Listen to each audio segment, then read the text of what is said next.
예, 오늘의 증시 브리핑 시작하겠습니다. 키워드 정리해보면 2차전지 시소게임 그리고 저 PBR 종목들 이런 이슈로 양시장이 좀 엇갈리는 모습을 보였죠. 2차전지 크게 하락하면서 코스닥은 제법 빠졌고, 반면에 코스피 같은 경우는 이제 고배당 기대, 고배당 등등 해서 저 PBR 주들의 어떤 주가 부양이 기대된다 이런 재료들로 저 PBR 주들이 올라가면서 이제 지수 자체도 올라갔고 또 상승 종목수도 많은 이제 그런 모습을 보였습니다. 그리고 최근에 이제 중국에 대규모 자금이 유입되고 있다고 하거든요.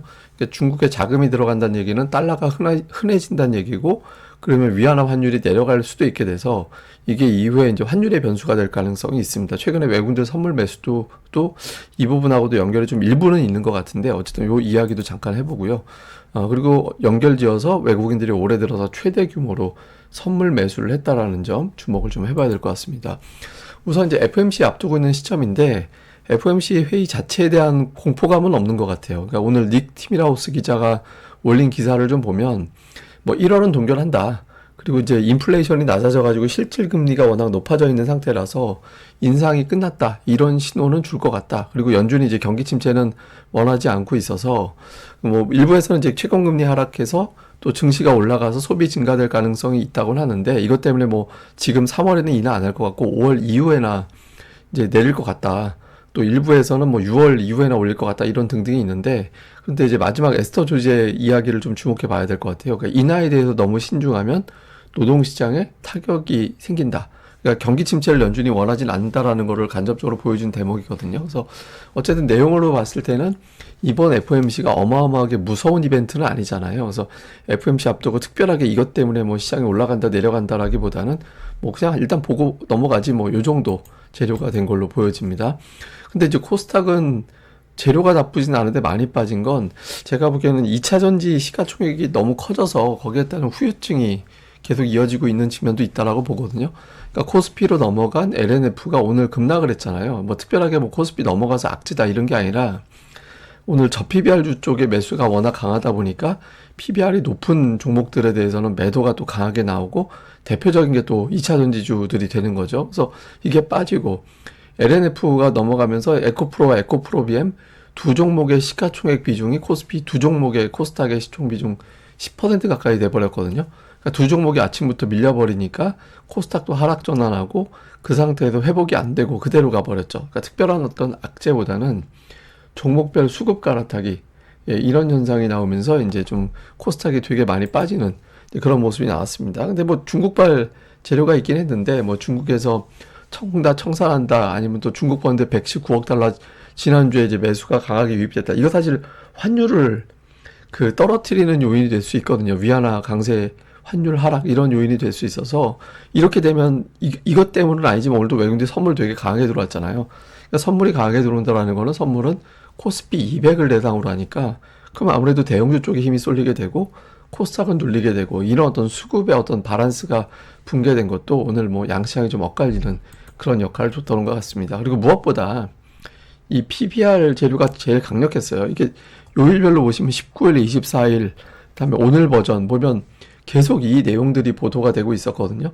이 보도가 되다 보니까 이게 이제 하나의 어떤 빌드업이 되는 그런 동기가 됐을 겁니다. 이 뉴스가 계속 나왔잖아요. 그래서 제가 계속 외국인들이, 기관들이 금융주 계속 매수하는 것 같다, 저 PBR 이슈가 있다. 그리고 이제 일부에서는 그런 이야기도 있더라고요. 그러니까 총선 전에 저평가 종목군들 담는 ETF가 출시된다더라, 이런 이슈도 있다더라, 이런 이야기들도 있거든요. 그래서 그런 것 등등 해서 투자자들이 저 PBR주 쪽에 관심이 몰려가게 되고, 제가 이제 오늘 증권거래소에 나오는 데이터로 이제 뽑아가지고 제가 따로 표로 만들어 봤는데, 저 PBR주로 분류가 되는 PBR 0.3배, 0.4배 이런 류의 종목들 있잖아요. 그러니까 이런 쪽에 매수세가 강하게 붙어서 이쪽으로 자금이 쏠려가고, 코스닥은 고 PBR주다 보니까 거기는 자금이 쏠려 나가고, 그러니까 이런 구조가 되면서 양시장이 좀 크게 갈리는 그런 모습이 됐던 것 같습니다. 근데 제가 보기엔 이것도 하나의 테마화된 것 같아요. 그러니까 이게 가치 투자 관점에서 접근하는 게 아니라, 가치 투자라면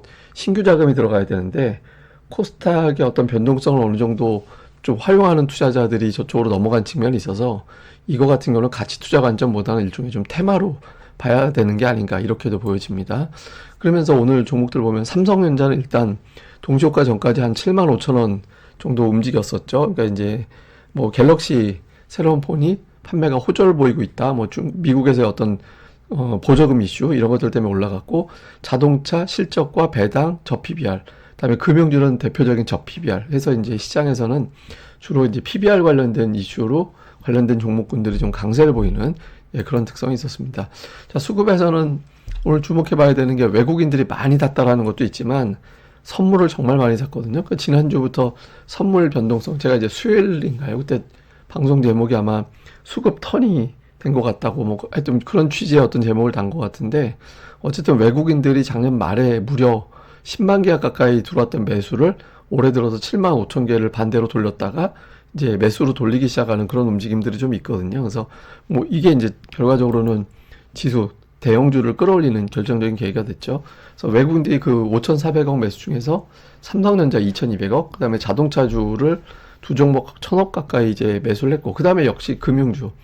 금융주는 계속 빌드업이 돼 있었던 것 같아요. 그러니까 이런 종목들 다 맞고, 반면에 뭐 포스코홀딩스나 하이닉스, 현대오토웨버. 근데 왜 삼성전자는 사고 하이닉스를 팔지? 이거 제가 어제 방송에서 올려드린 내용이죠. 아침 방송인가요? 하여튼 그 하이닉스가 PBR 밴드 상단 1.8배를 보통 상단으로 보는데 지금 1.6배 근처까지 올라갔다 와가지고 거기에 대한 부담이 약간 이제 물량을 덜어내는 그런 요인으로 작동을 했던 것 같습니다.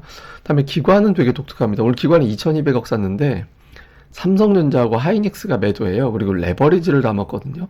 저 사실상 저 레버리지를 담는다라는 건 저 레버리지 안에 삼성전자 하이닉스가 포함되는 거잖아요.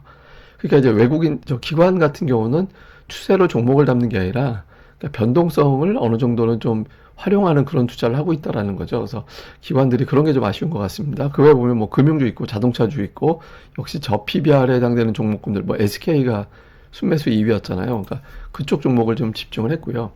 다음에 코스닥 쪽에서는 외국인들이 뭐 보시다시피 이게 특별하게 이제 업종별로 담았다라는 느낌이 강하진 않은데, 그나마 조금 보이는 게 반도체주를 다시 또 일부 담기 시작했거든요. 그래서 이후에 또 이번 주에 또 변화가 생기는지 이 정도는 좀 봐야 될 것 같습니다. 그 다음에 이제 기관은 오늘 많이 판 날이라서 양주체가 오늘 코스닥 많이 팔아서 매수한 종목들 규모가 그렇게 크지는 않았어요. 근데 이제 종목들별로 보면 좀 선별적으로, 기관은 뭐 올해 내내 그렇죠. 그러니까 업종보다는 좀 골라담기, 그런 형태를 그려나간 게 일종의 특징이었습니다. 자, 시장을 정리해보면 FMC, 빅테크 실적, 이게 앞두고 있는 미증시 상황이죠. 근데 이제 여기서 지수가 안 밀리고 버텨주는 게 되게 중요하거든요. 그러니까 변동성으로 바뀌게 되면 이번 주 내내 변동성이 나오게 되고, 그 변동성 보면 우리 증시는 안 좋은 쪽으로 영향을 받을 수밖에 없거든요. 그래서 FMC와 빅테크 실적에서도 찔끔찔끔 올라가는 그런 움직임이 나오는 게 되게 중요하고, 특히 나스닥이 이제 지난주에 인텔 때문에 빠졌잖아요. 근데 인텔은 AI의 중심에 있는 기업은 아니거든요. 그래서 인텔 하루 그걸로 양보하고 다시 이제 뭐 예를 들어서 엔비디아가 됐든 애플이 됐든 마이크로소프트가 됐든 뭐 일라일리가 됐든 이제 어떤 종목이 됐든 좀 밀어 올려서 미국 정말 강하다, 그러니까 이런 어떤 흐름이 나와주는 게 되게 중요합니다. 그리고 이제 무엇보다 외국인들 선물 매수가 컴백이 돼서 제가 그런 말씀을 계속 드렸던 것 같은데, 선물 매수의 의미는 그 위에 공간을 열어놓는 거예요. 그러니까 7만 5천이라는 엄청난 무게로 눌러놓고 있다가 저게 이제 틈이 조금씩 문이 열리면서 그 틈만큼 지수가 올라가는 흐름이 나오게 되거든요. 그래서 그게 시원스럽게 열리지 않으면 엄청나게 지수가 올라갈 수가 없어요, 지금에서는. 근데 이제 이 매수가 추세가 되면서 제가 뭐 일주일에 3일 이상 매수가 들어오고 한 4, 5천 계약씩 계속 매수가 들어오면 좋다라고 말씀을 드렸죠. 그 기준이 되는지. 그 다음에 오늘 뭐 특징은 자동차 금융이라고 제가 뭐 단순하게 쓰긴 했지만 사실 저 PBR 주들이 강세 보인 게 뭐 오늘의 특징이었죠. 뭐, 이 정도 보시면 되겠습니다. 그리고 이제 올해 1월이 얼마 안 남았는데 지금 코스피의 1월 낙폭은 5.8%까지 회복됐습니다. 제가 이 표 보여드리는 이유는 다들 아시죠? 이게 코스피가 8% 넘게 1월에 하락하는 상태로 끝나면 그 해는 연간으로 굉장히 안 좋았다. 그 데이터가 있었고 5%대 쪽으로 끊어주면 1월만 빠진 거고 그 하락 이용해서 또 물량을 담아서 그 이후에 올라가는 그런 경향성이 있었다, 이거였잖아요. 일단 5.8%로 이게 8%대 넘어갔다가 이제 안쪽으로 내려오긴 했거든요. 그래서 요게 이제 이틀 동안에 별일 없이 조금 더 낙폭을 줄여서 저 2003년도 더 이하까지 좀 안쪽으로 좀 좁혀 나가면 더 좋을 것 같습니다. 요거 좀 주목을 해봐야 될 것 같고, 그 다음에 이제 코스닥이 걱정인데, 코스닥이 오늘 ADR이 그 82 정도까지 내려왔거든요. 근데 아마 내일장에는 칠 때까지 앞에 찍힐 것 같고 75가 이제 과매도죠. 그래서 빠르면 내일, 오늘 같이 하락하면 내일이 바로 ADR은 과매도가 될 것 같고 찬찬히 간다라면 다음 주 초? 뭐 그 정도면 이제 과매도권으로 올 것 같거든요. 그래서 지금 코스닥도 이제는 오늘 코스피 상승 종목 많고 코스닥은 하락 종목 많은 이유도 코스피는 아직도 과매도예요. 그러니까 벗어나니까 확실히 상승 시도하는 날이 많잖아요. 그러니까 코스피도 잘하면 이번 주 초반에 과매도를 찍을 가능성이 있거든요. 그래서 코스닥에서 조금 낙폭이 컸다 싶은 종목들에 대해서도 이제는 슬슬 좀 관심을 가져나갈 필요도 있다. 이렇게 봐야 될 것 같습니다. 제가 아까도 말씀드렸듯이 저 PBR주들이 가치 투자로 접근하는 것 같지는 않아요. 제가 보기에는 그런 투자자들도 있고 또 적지 않은 투자들은 일종의 테마로 접근하는 것 같거든요. 그래서 그쪽에 계속 머물지는 않을 것 같아서 좀 왔다 갔다 하는 투자자들도 일부 있을 것 같아서 또 이제 코스닥에서 낙폭이 컸던 종목들도 좀 주목은 해봐야 될 것 같습니다. 예, 또 오늘 하루 또 잘 보내시고요. 저는 또 다음에 뵙겠습니다. 이 방송 구독하기, 좋아요 많이 부탁드립니다. 감사합니다.